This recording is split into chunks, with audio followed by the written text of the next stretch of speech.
చీకటమ్మ చీకటమ్మ paper ఏమేమి రాసుకొచ్చిందో చూద్దాం. Incharge గవర్నర్గా సిపి రాధాకృష్ణన్, జార్ఖండ్ గవర్నర్కు రాష్ట్ర బాధ్యతలు.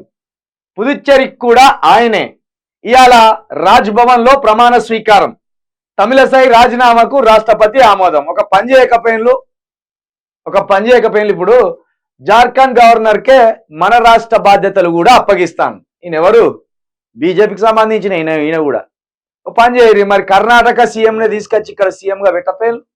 లేకపోతే ఉత్తరప్రదేశ్ యోగి ఆదిత్యనాథ్ ఉన్నారు కదా, ఆయనను ఆ రాష్ట్రంతో పాటు తెలంగాణ రాష్ట్రానికి కూడా ముఖ్యమంత్రిగా పాలించే మన పట్టా ఇచ్చి పంపపోయిన్లు. ఒక గవర్నర్ను మూడు రాష్ట్రాలకు పెడతాను. ఇట్లున్నది వీళ్ళ కథ. మరి ఇక్కడ మన రేవంత్ రెడ్డి గారు మాకెందుకీనే అంటలేడు.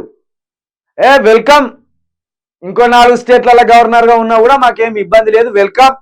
బడే బాయ్ నేను ఇద్దరం కలిసి దోస్తులమే, పొద్దంతా తిట్టుకుంటాం, సాయంత్రం కాగానే కూసుంటాం, ముచ్చట్లు పెడతాం అని చెప్పినట్టు ఉన్నాడు. తమిళసై వచ్చేమో ఇన్ని రోజుల రకమైన కథ పెట్టిపోయింది. ఇక్కడ రోజు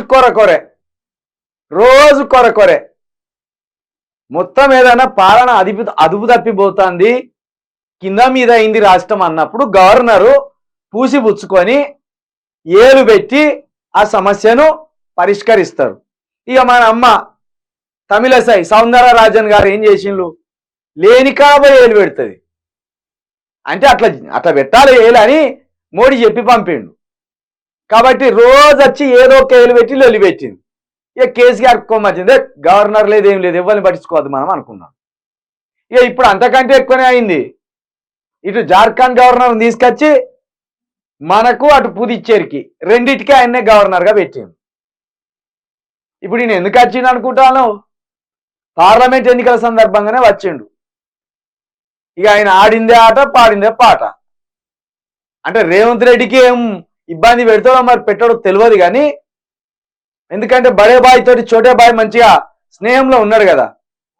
ఇక ఎట్లా చెప్తానో చూడాలి ఒక్కసారి అయితే మీరు.